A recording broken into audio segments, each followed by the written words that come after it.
Hello, hi there Pisceans. I hope that you're gorgeous and well, and welcome to my channel. My name is Bella and most people know me as Bella the Secret Psychic.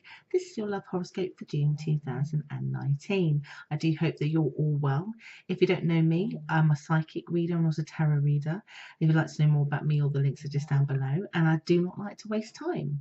So what are the things that I see that are coming up for you in June? June is, for most signs, quite a positive month in terms of the start of maybe the second half of the year being a much more successful than the first half, particularly for signs where things were a little bit more boring and stagnant and things didn't flow, not in a bad way or a good way, they just were maybe the same. Not much changing in any direction, too much. You seem to be one of those signs mostly, and you do start this month, Pisceans, and I can interpret this two ways. So if you're single, it feels like a family seems to introduce you, or a family member seems to introduce you to a next significant love interest. But where you are in a committed relationship already, there feels like there are talks about marriage, children, expanding your family, whether you already have children or not, whether you're considering around the commitments around wanting to get more committed so you can explore that angle, or them saying, I can see that I can have kids with you, or some of you also perhaps falling pregnant in this month as well. Something for you to be aware of comes up at the beginning of the month as well. Now there is a little bit of conflict around it, so this could be that perhaps some of what you want is agreed to, or you might find out the other person has slightly different ideas. Maybe you want 5 kids, they want 2. Maybe you want kids, they don't. Maybe when they want kids, maybe what's in line is that they do want kids, but perhaps you're thinking, okay, in the next couple of years, and they're thinking the next 10, and you're thinking, well, I can't because my biological clock is going to tick out, whatever. Do you know what I mean? Or I don't want to be that old when I have kids, whatever it is. So it's mostly positive, I have to say, mostly positive, because the fact that you're having the conversations and most of it is agreed upon, but there is a tiny little thing that does seem to, I mean, maybe conflict is too strong a word. Maybe it's more that you debate about, or gives you something you didn't know that you now have to think about as part of your connection. Where you're single, it's your family introducing you. Again, there is some conflict because maybe there is an element of pressure that it works because your family members have put you in touch with each other, that you might feel conflicted about. That everyone then will be involved because everybody knows you and the other person. And do you know what I mean? The conflict is minor, but it is there. In the second week,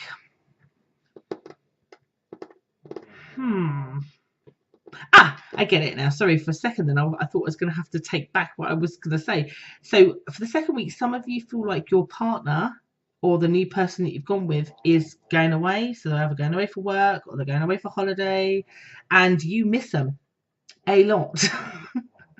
And it's slightly unlike you because it's nothing to do with you trusting them or anything, and maybe it's because you've just had this quite bonding, or you've just met them and it was going so well that you're just like, there's some of you that might get worried, particularly if it's new, that what happens if that person, he or she, is away for a week or two, will we lose the momentum?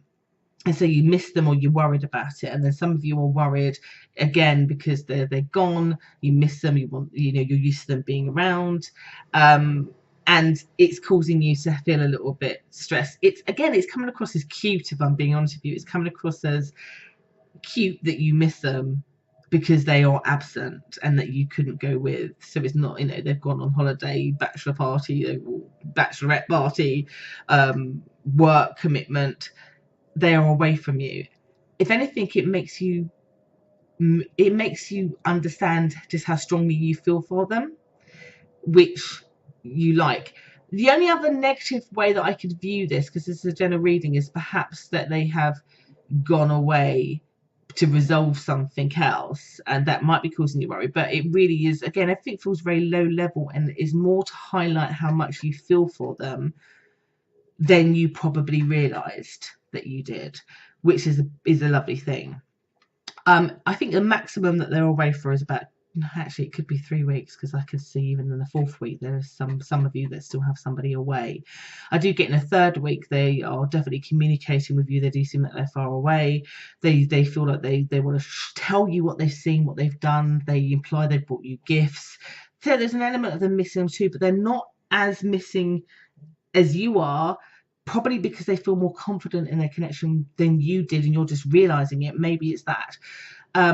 But there is vigorous communication from them. So even though you miss them and there might be some underlying worry for whatever reason, it won't be founded, because I get that there's good communication and then ideas because of it.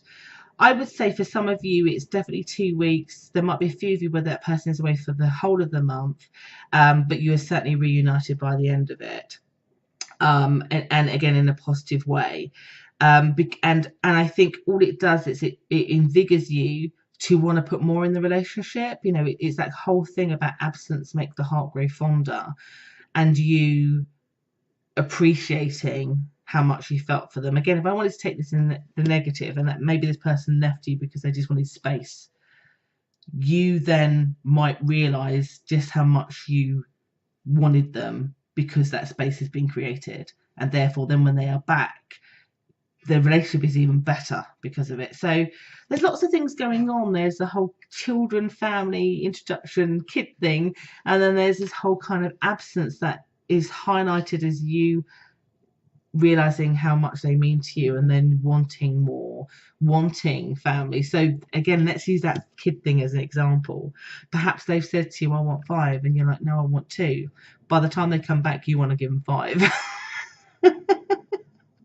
Do you see what I mean? Like, it's just like, maybe the flow of why this is happening is that actually you start to appreciate or want them more, that you're much more willing to bend your own rules on something to do with commitment and family. You'll have to let me know how it plays out for you, because this is a general reading, and so generally I'm giving you the general overall feel. But that's how it is. Or perhaps if you want to find out more in your particular circumstances, do check out my links if you want to have a private reading with me. So anyway, that is your love horoscope, the general overall themes for this month. I will be back next month with a July update, and you all take care now.